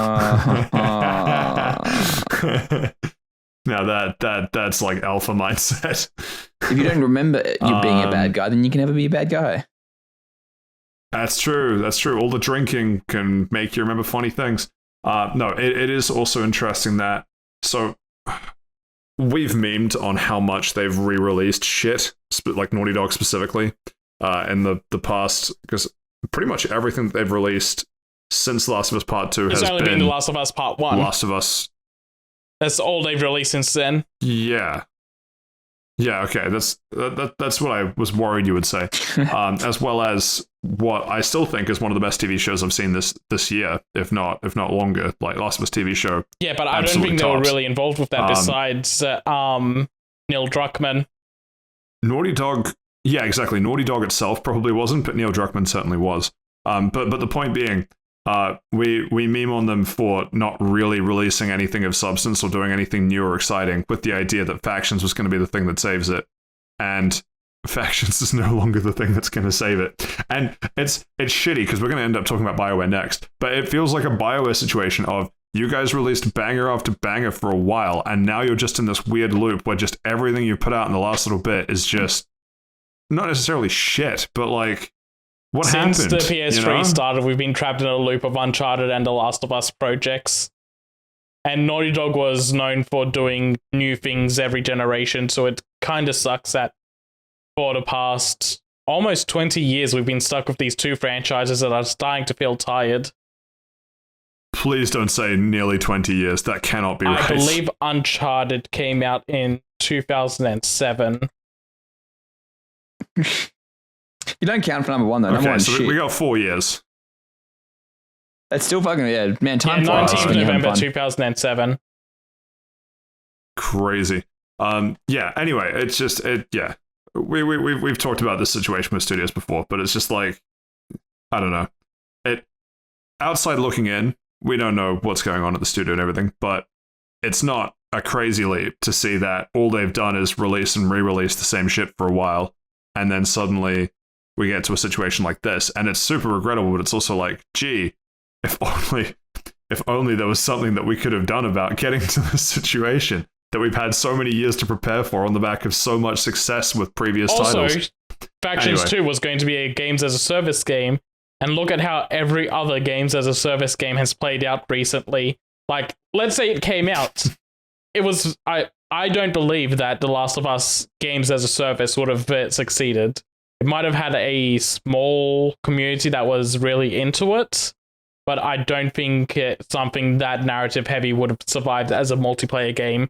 So it would have probably shut down in like a year and a half, being generous. A year? And those 25 people would have been laid off anyway for that game failing. Yeah, but I don't think this is necessarily about whether it's a narrative thing or not. I'm really happy that the market is just reacting so negatively to live service games because... Oh yeah, that's also a massive part of it. But like, when you think of The Last of Us, you think... players that want games. Yeah, it's just when you think of Last of Us, you think long story-heavy game. You don't think long-standing narrative multiplayer game that's going to last years. Well, because remember on top of that too, that I might be misremembering bits of this, but the original Last of Us 1 had a multiplayer mode. It was just a tacked on multiplayer shooter. That was pretty fun. As I understand, people generally enjoyed. And then once we got into this weird, everything is The Last of Us hype now, they didn't want to just remake that. They wanted to do that plus turn it into its own thing, make it live service, everything else. And it's interesting that all they had to do was just re-release it. Yeah, that's all people wanted. They just wanted an updated version with the new mechanics and new things from The Last of Us 2 in The Last of Us 1's type of multiplayer. But they wanted to get more ambitious with it, and it looks like it's come back to bite them. And live servicey. Mm-hmm. Thank you, Jim Ryan. This was definitely one of the plays you did. Anyway, I think I've exhausted talking about all I want to talk about with this thing. Yeah, same. Sweet. We're gonna jump one. We'll come back to Overwatch. We'll just touch on the BioWare stuff now because it plays better. Yeah, good segue. Yeah. So BioWare, as I say, released banger after banger for a while and then just started well, what are we? The post Anthem era? Have they had any bangers since Anthem? No. I don't think they've released anything since Anthem. I don't think so, actually. Yeah. Andromeda was before it. Yeah. Inquisition was before it as well.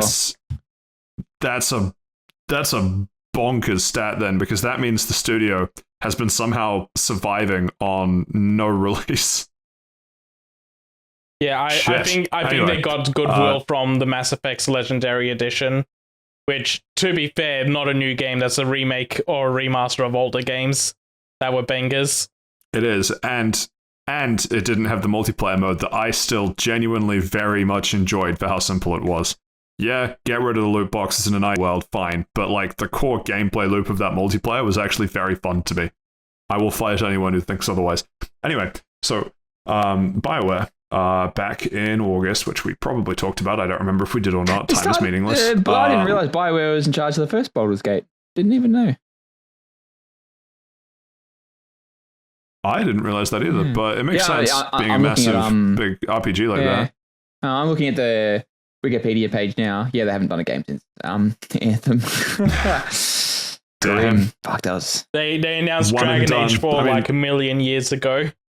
Hey, that's... That was their 10-year plan, though, right? Anthem was the IP that was going to carry them into the next decade, I think someone said. They shelved it. They didn't shelve it. They released it. It was shit. And they're like, cool, we have to rebuild it. And they got halfway through rebuilding it. Yeah, they unreleased it.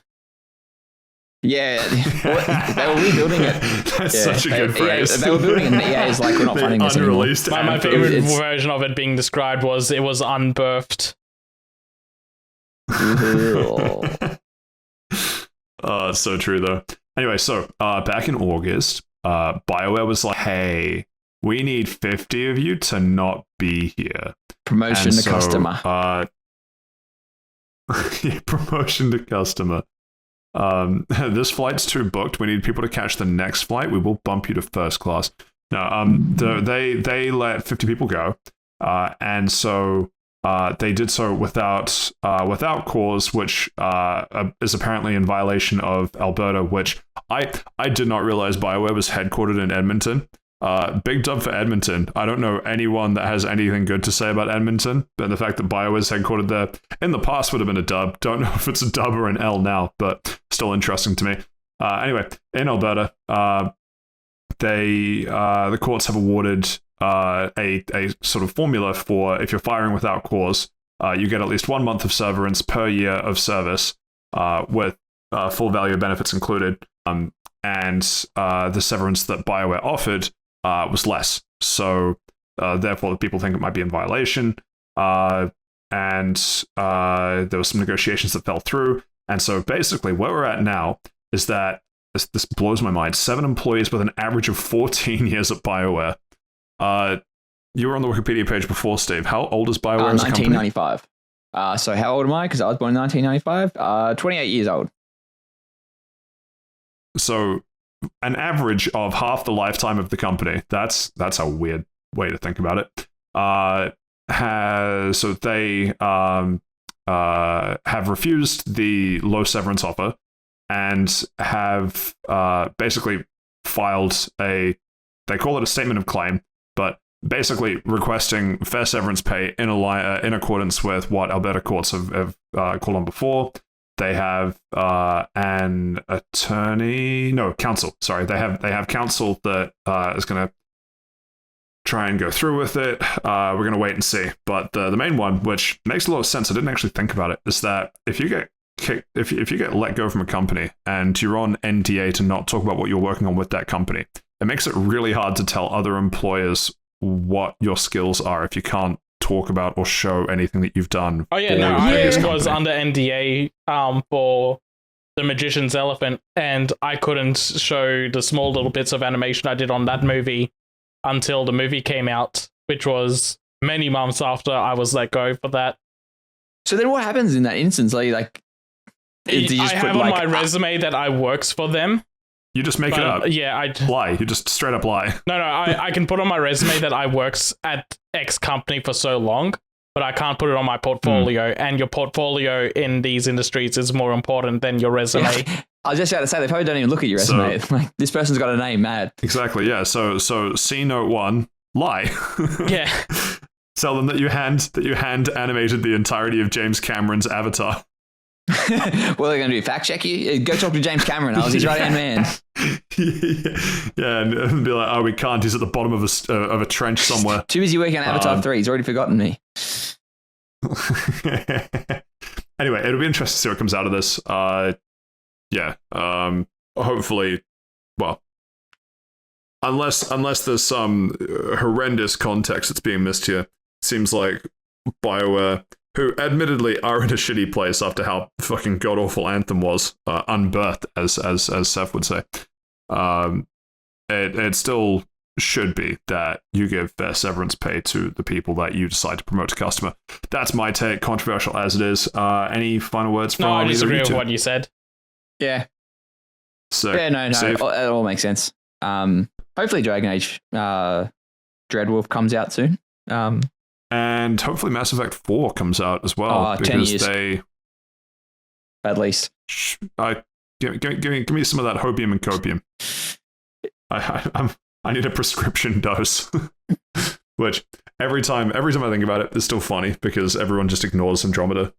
I'm not saying that we shouldn't ignore Andromeda. It's just funny that the fourth Mass Effect game is just the untalked about. What's the not the black sheep?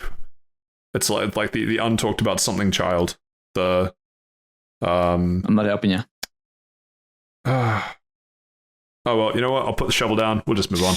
Overwatch decided that Overwatch League specifically, a banger of a tweet on X, formerly Twitter. Wait, sorry, they dropped an X. Is that's the correct nomenclature, right? No, it's still called tweets. One of their X's on X, formerly Twitter. An X of Overwatch League came out and said, anyway, with the completion of the 2023 Overwatch season, we will be focusing on building our vision of a revitalized esports program where we're eager to share more details with you as details are finalized. What I find funny about this is that they've hit us with the 1-2 punch, guys. They started with the, hey, Overwatch 2 has the sick PvE mode. Wait, psych, no, it doesn't. Overwatch has the sick esports mode. Wait, psych, no, it doesn't. I guess we wait and see what these details are that they're gonna share with us when finalized. The finalization is that Overwatch 2 is done and games as a service at Blizzard is dead. Yeah, I was gonna say this game's dead. Like, there's no way it's coming back. It is time to unbirth Overwatch as a concept. Overwatch will be deleted, and the only thing to ever exist online about it from now on will be all of the Blender animations. That's a very worrying thought. But deny that that's going to be the reality. Overwatch will disappear, and its lasting legacy will be all of the Blender animations. Well, no, it'll also be that one TikTok with I'm gonna be Tracer or whatever. You know that. I feel like that's already passed. Has it? Probably. Anyway, yeah, it'll be interesting. I enjoyed watching little snippets of Overwatch esports many years ago. Just every so often, if there was a game or like if there was a tournament on Twitch, it might capture my attention for a bit. Haven't looked at Overwatch, had any interest in playing Overwatch in years. They definitely fumbled the bag with number 2 coming out the way it did. And the only thing that would have pulled me back in was the PvE mode, which sounded sick. Yeah. That, oh, man, first Battle Frontier, now this. It's okay, Battle Frontier is going to be soon. March 2024, that's the deadline. See, you're right and you're wrong there, Saif. You're right in that is the deadline. I unfortunately don't think it's coming back. Which, hold on, just need to suck down a lot more of that hopium and copium. But 3DS and Wii U software online services are ending early April 2024, which... In before Steven says good. Go on, say the line, Bart. Who's still playing the Wii U online service? The 3DS one, because it got Pokemon Home compatibility. Yeah, all right, I won't forgive that.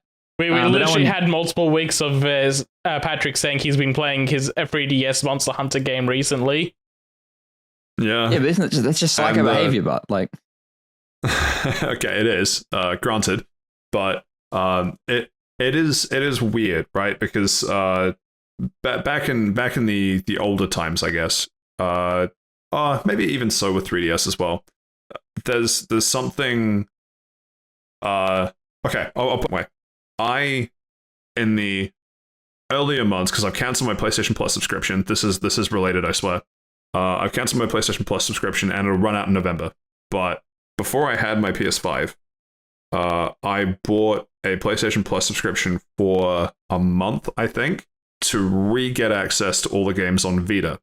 The reason I say it's important is because I really wanted to play Vita, and so many of the games that I had on Vita were tied to PlayStation Plus, which, if you don't have an active subscription for, you just can't play. You're just locked out of them.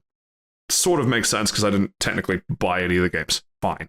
But it's always been kind of a comfort or kind of a nice fallback knowing that the online services for Vita, which is effectively dead, it's been effectively dead for ages. But if I ever want to return to it, I have all of the infrastructure in place to play it basically as if it was still alive, even if it's just me and the two other Vita owners in this world playing it. And there is something really powerful about that, to me, at least. Admittedly, it's slightly different with 3DS because I don't have kind of game borrowing or anything going on with 3DS. And in fact, I think there's Pokemon Yellow, which I've bought and downloaded from the eShop and have never opened, and I bought it years and years ago. I did the same thing with Pokemon Gold. I loaded it up one night to do a session of, I will keep reloading this game so I can trade the starters over to my brother. So that way both of us can have all three of the Johto starters. And then after doing that, I just didn't load it up again.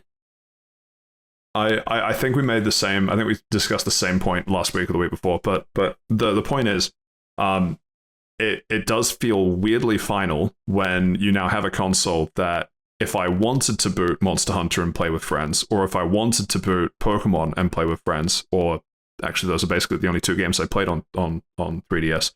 But knowing that I can no longer do that is kind of a gut punch. It's kind of hard to put into words because, like, I don't have an interest in. Like, I finished Monster Hunter, right? That was the big thing that I talked about a couple weeks ago. Finished Monster Hunter, haven't touched my 3DS. I'm literally looking at it as I speak. It's out of battery because I haven't charged it because I haven't needed to. It's been weeks. But knowing that everything kind of stops and the life support gets pulled out from under it in 6 months is a different feeling to me never needing to touch the 3DS and then just organically in 6 months from now wanting to go and play Monster Hunter and then finding out they've disconnected it.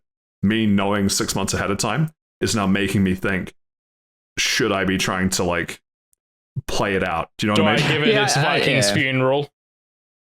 A little bit, yeah, because, like, I have 500 hours across two Monster Hunter, well, not 500 hours in Generations, 500 hours in Monster Hunter 4 Ultimate, 500 hours in one Pokemon, 500 hours in another Pokemon, and then another 200 hours in another Pokemon, say.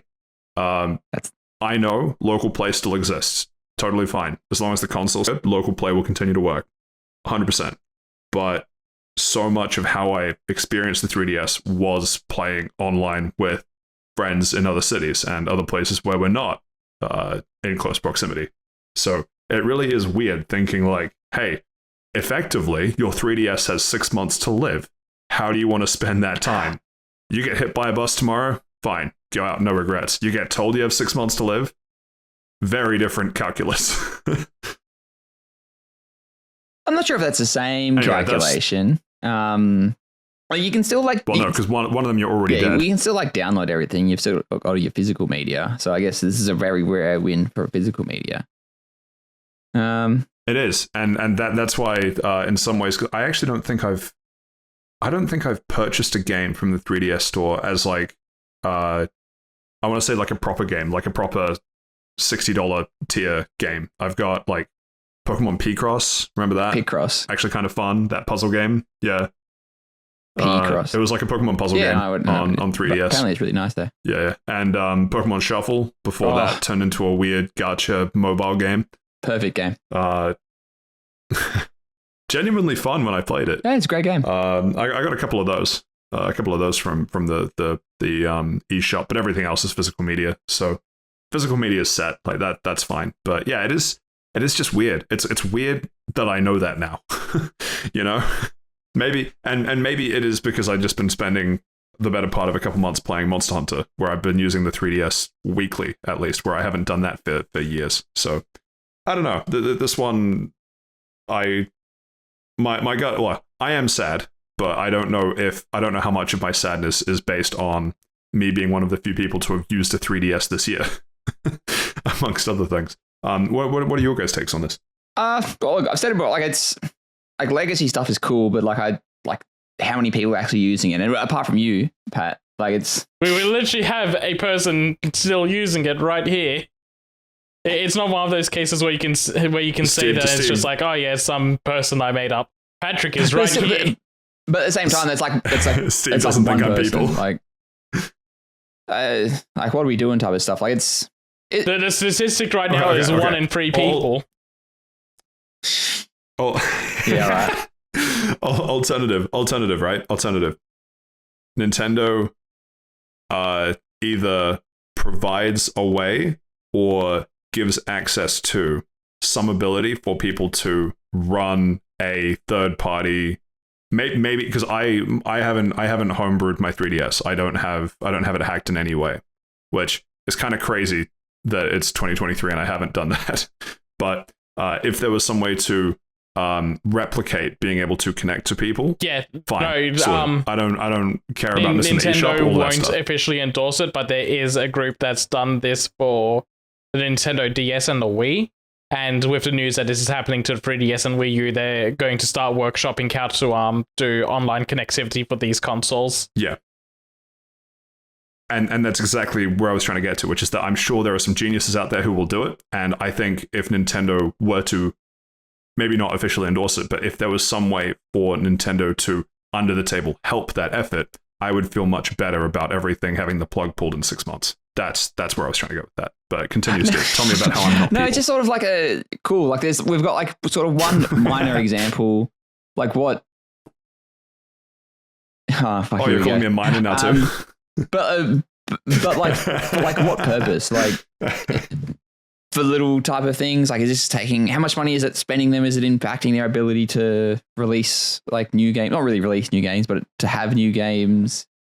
They only made several $1 billion last year, Steve. Give them a break. Yeah, right. They're a small indie developer. Yeah, I really don't think... I think the cost of online connections is like not even a drop in the bucket for these companies. Yeah, I guess so. But at the same time, like if they've seen the numbers themselves and it's like, okay, it's 10 people using it, like what are we doing?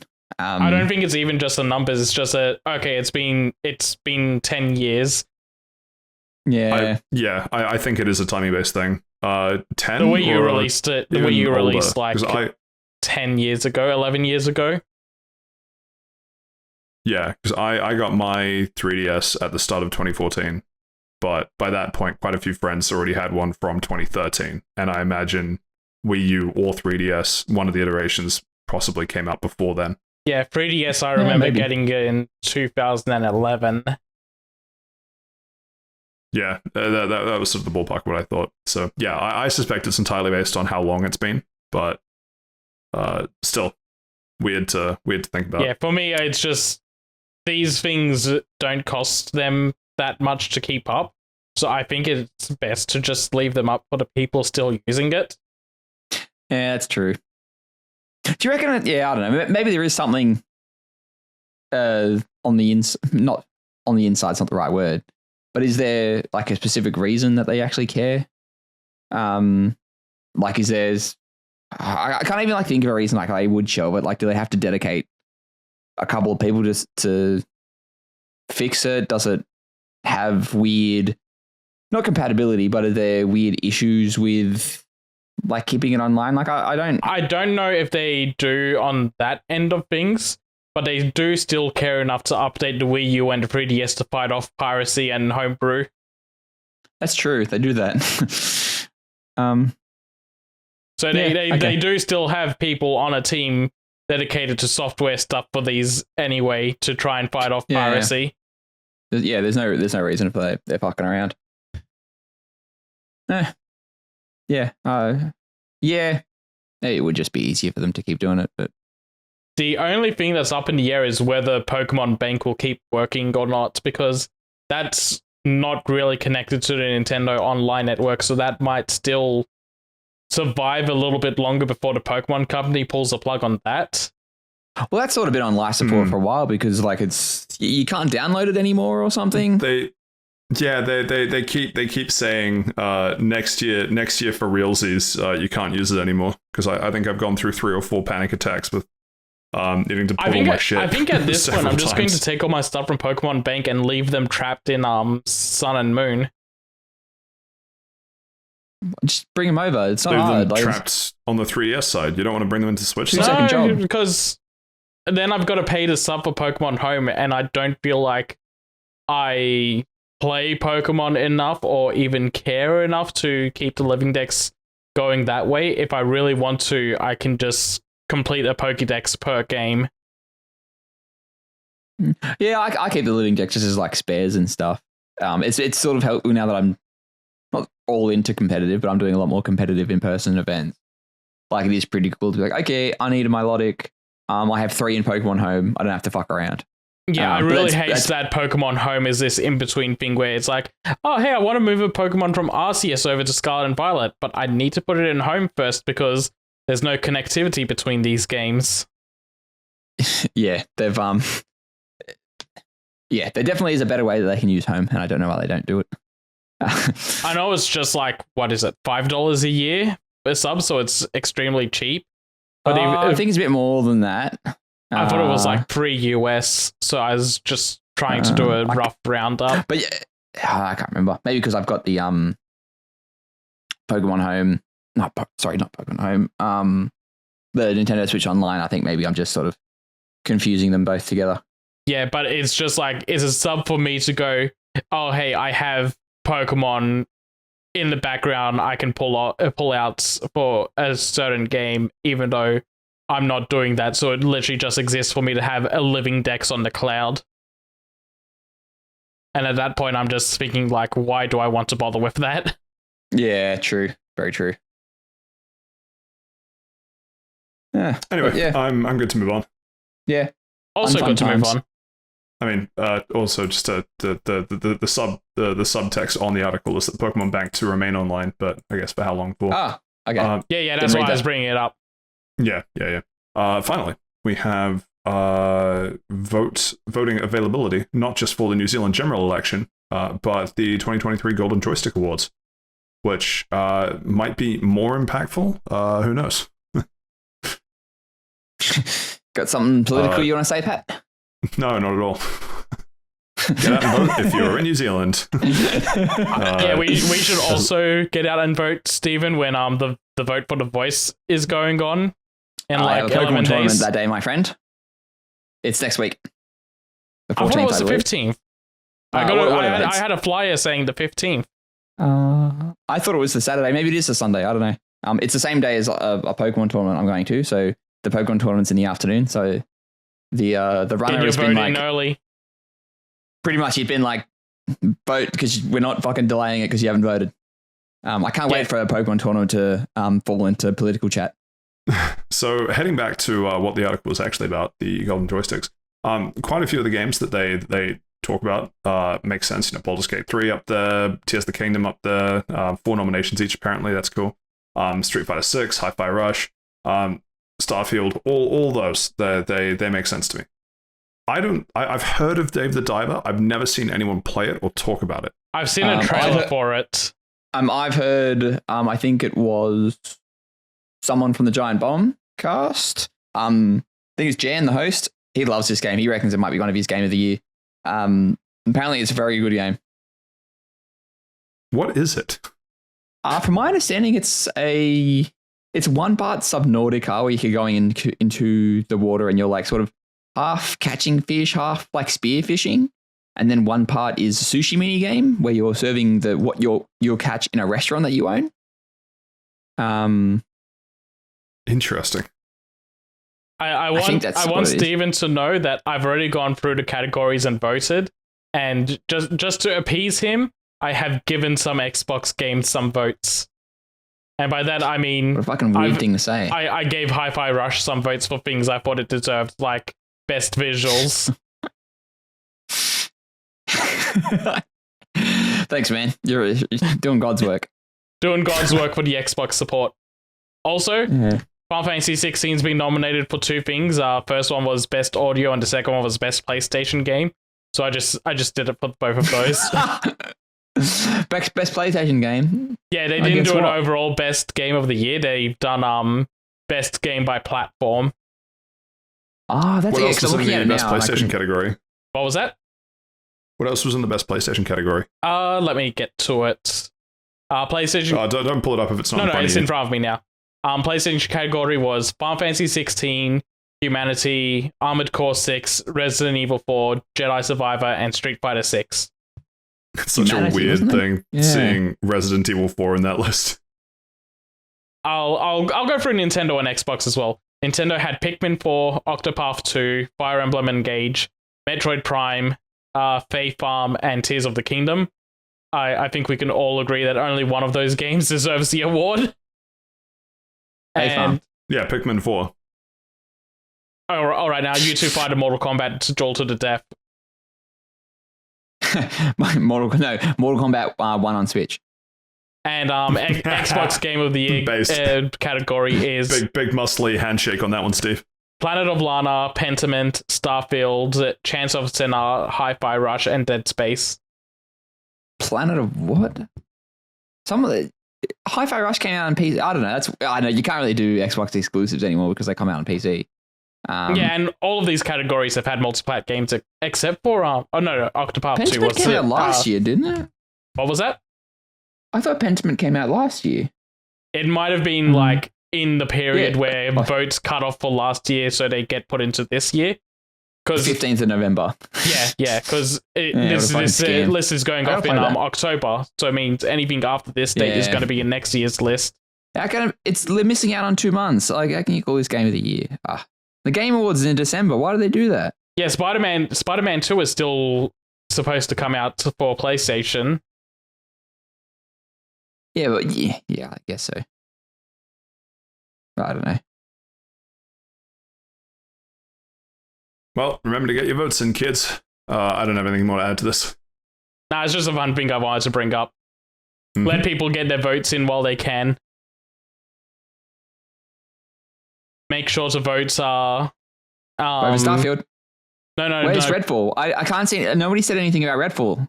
Make sure to vote for Persona 3 as one of your most anticipated games for next year. That one was Redfall, Steve. That was in the category for best golf score game of the year. Yeah, I guess so. Anyway, we shall move on. Going once, going twice. Sold. Going 3 times, fine. Sold. Sweet. Cool. Thank you to you both. Going through the news as always. Big fucking nostalgia trip for me through the Nintendo one, but I guess that was going to happen sooner or later. No audience question this week, but if there's a question that you'd like us to answer, or if it's in the next 4 weeks, these two chuckle fucks to answer, get in touch. We're on Facebook at Fast Travel Lounge, Twitter at Fast Travel Lounge, minus the L that Elon Musk was trying to stream on X. Interesting move. I always forget this one. fasttravellounge.bluesky.social. Yes. Hey, nailed it. And good old fasttravellounge@gmail.com. If you've enjoyed listening to the degeneracy of episode 93, feel free to spread it around. All the likes, reviews, ratings, comments, subscriptions on whatever you're listening to this on really helps us out. I think that is the shilling bit out of the way. I'm off for a couple weeks, but I guess, is there anything that you two want to hint at? Any grand schemes, grand plans? Even just what you can be up to when you try and do this again without your beloved host and it all turns to shit. I've been watching Stephen King movies for the first time recently. You seem oddly well prepared for that. Thanks for calling me King. I don't think I've made any movies, but thanks for calling me King. No, not Stephen King. Stephen King. Steve with a PH? Yeah. Steven. For Steven. But yeah, recently I watched The Shining and Doctor Sleep, and next up, I should be watching it soon. Watching what, sorry? That Guy's Wife. Hey. Hey. And then for me next week, I'll be starting my rule of tyranny over this podcast by being host. Oh, which means interesting. we'll have to find a tier list to go through. We don't have to. I've got a Pokemon tournament this weekend, so maybe I can do some reporting from the scene. A Mortal Kombat style fight to the death, perhaps? Ooh, on Switch, of course. Get over here! Wait, was it Switch that had the shitty Player 2 experience? I forget. No, all versions had the shitty Player 2 experience. The Switch just had a really shitty port in general. Oh, Yeah. okay. Looks like plastic. Cloth physics don't work. When do Just in they real ever, life. am I right? Anyway, this is the end of episode 93. It is 93, right? Yes, it is. Cool. Yes. Sweet. Let's double check that one in a quick panic. For listening. And I've been Patrick. I will be Patrick back in a few episodes or so. I've been joined by Saif and Steve. Thank you so much for listening. And we'll catch you next time. Goodbye. Up the Panthers. You did that last week. Yeah, but they won the grand final this week, so it's fine.